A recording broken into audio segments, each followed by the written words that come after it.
Intégral Placement, les réponses aux questions. Michel, qui vous interroge, la bourse a effacé la crise de 2008. Constate-t-il, est-ce le moment d'investir? Alors, je vais m'énerver, tiens. Je vais m'énerver peut-être un peu contre Michel. Je vais peut-être m'énerver aussi contre nous, les journalistes. Allez, on va commencer par quoi? Premier énervement, la bourse a effacé la crise de 2008. Effectivement, j'ai entendu ça ce matin. C'était Nicolas Dos qui en parlait sur l'antenne de BFM. Antoine, tout à l'heure, lorsqu'il nous a fait le point de la bourse, nous a dit, ben oui, chouette, on est au plus haut historique depuis 10 ans. On a enfin effacé la crise de 2008. Alors, cette information, elle m'interpelle pour une raison simple. Déjà, je trouve qu'elle est excessivement motivante pour expliquer que les actions sont le meilleur placement à long terme. Donc, on a effacé la crise de 2008, ça veut donc dire qu'en 10 ans, on n'a rien fait sur les marchés boursiers. UKD, UKDA, encourageons l'investissement en actions, c'est un investissement porteur. Donc, moi, je veux bien qu'on dise ça, mais tous ceux qui nous disent aujourd'hui la bourse a effacé la crise de 2008, de grâce, demain, ne venez pas me dire les actions sont le placement le plus rentable à long terme. Bon. Premier point. Maintenant, deuxième point. Tout à l'heure, pour ceux qui avaient investi en 2009, c'est nickel. Non, mais oui, d'accord. Je poursuis. Deuxième point. Tout à l'heure, vous m'avez interrogé sur le rapport Oxfam sur les dividendes, et on sait tous très bien que la réelle performance pour un investisseur, c'est tout. Et tout, c'est à la fois la plus-value que l'on va réaliser et le dividende que l'on va percevoir. Et d'ailleurs, sur la façon de redistribuer de l'argent aux actionnaires, on en a parlé tout à l'heure, il y a deux approches. Une approche qui est plutôt européenne, qui est le dividende, et une approche qui est plutôt anglo-saxonne, qui est le rachat d'actions, qui est couramment pratiqué aux États-Unis. Je ne sais pas si votre ordinateur marche ou pas, mais en pratique... Qu'est-ce que vous voulez savoir? Je vous le dis, aujourd'hui, un scoop dont personne ne parle, et pour le fun, j'ai gardé mon téléphone allumé, parce que j'ai appelé Euronext pour leur demander confirmation, et on m'a dit chez Euronext, ah bon, mais vous croyez vraiment, etc.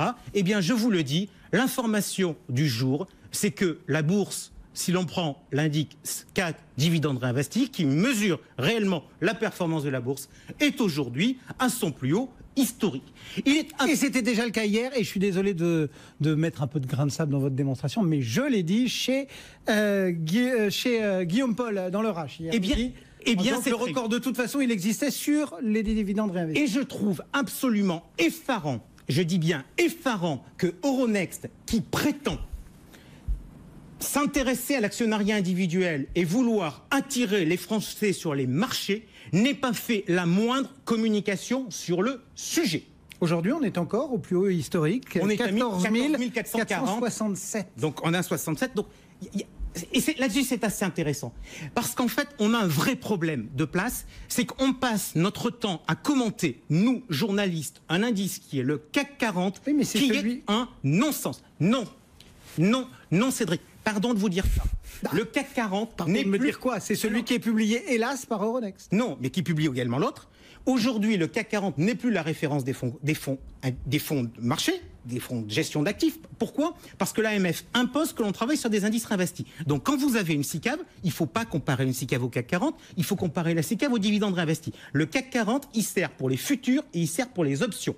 Donc, moi, je pense qu'on a là-dessus, et c'est pour ça que je dis que je vais taper aujourd'hui et sur Euronext et sur nos journalistes et sur nos pratiques, parce que la lecture de l'information qu'on fait, elle est totalement différente. Oui, mais d'un côté, on dit, voilà... Ça veut dire qu'il faudrait que tout le monde sur la place, je parle de BFM Business, des Échos, d'investir, il faudrait que tous, demain matin, enfin lundi matin, on décide de ne plus afficher le 5 000 et quelques, mais d'afficher là en bas le 14 000 et quelques. Eh bien, faisons-le. Eh bien, si tout le monde le fait pas ensemble, tout le monde va être paumé. Et disons Euronext, au moment où on est sur la loi Pacte, où on veut défendre l'investissement en action, aujourd'hui, c'est vraiment très intéressant. Vous avez deux discours selon ce que vous regardez comme indice. Un discours qui consiste à dire on revient à la situation d'il y a 10 ans, donc on n'a rien fait pendant 10 ans, et un autre discours qui consiste à dire on est au plus haut historique. Donc, à un moment, il faut que la place choisisse son discours. Donc, si la place... Enfin, en même temps, le CAC actuel, il a un mérite, c'est de montrer que hors dividende, les performances du CAC, elles sont inférieures à celles de Wall Street, qui est calculée aussi hors dividende et qui est quand même hors dividende à son plus haut historique, contrairement au CAC.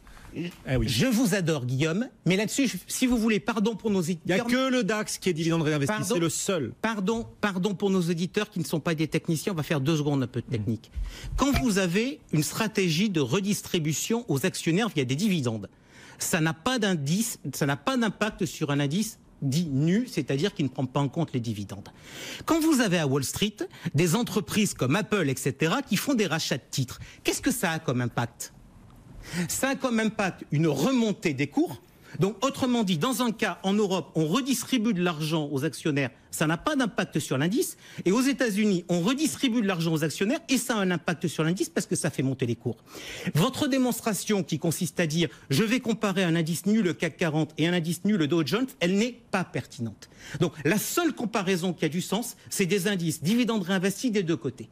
Et ça, on ne le fait pas. Donc ça, c'est mon premier mot sur la question de Michel par rapport à la place. Deuxième question par rapport... Deuxième remarque. Est-ce qu'il faut investir? Est-ce qu'il faut investir? Est-ce qu'on investit sur la base d'un fait? Soit on a effacé la crise, soit on est au plus haut. Moi, je réponds tout de suite. On a des études qui nous démontrent que le taux de participation des Français au marché boursier est dépendant de leurs anticipations sur les performances futures et qui se plantent systématiquement. Donc, très sincèrement, la méthode de marché gagnant qu'on utilise, c'est on essaie de ne pas se projeter. On essaie juste d'avoir une part d'investissement en actions qui soit cohérent par rapport au risque qu'on est prêt à accepter. Donc, nous, aujourd'hui, on considère que dès lors qu'on a mis de l'épargne de précaution, marché gagnant, donc on fait un livret A à peu près plein, tout le reste de l'épargne financière, c'est de l'investissement. Et dans cette partie investissement, on doit avoir 25% d'actions. Donc, si Michel, aujourd'hui, il a que dalle, il faut qu'il augmente progressivement sa position. Je dis pas, je n'ai aucune certitude que les actions vont être le placement le plus performant au cours des 10 prochaines années. Je dis qu'en revanche, il faut en avoir. Et que si aujourd'hui on n'en a pas, il faut y monter, et il faut y monter progressivement, parce qu'aujourd'hui, très clairement, vu les niveaux du marché, il peut y avoir quelques inquiétudes. Voilà la réponse à votre question, Michel, sur le record de 10 ans, en tout cas du CAC 40, et record absolu si on le calcule, dividende réinvesti.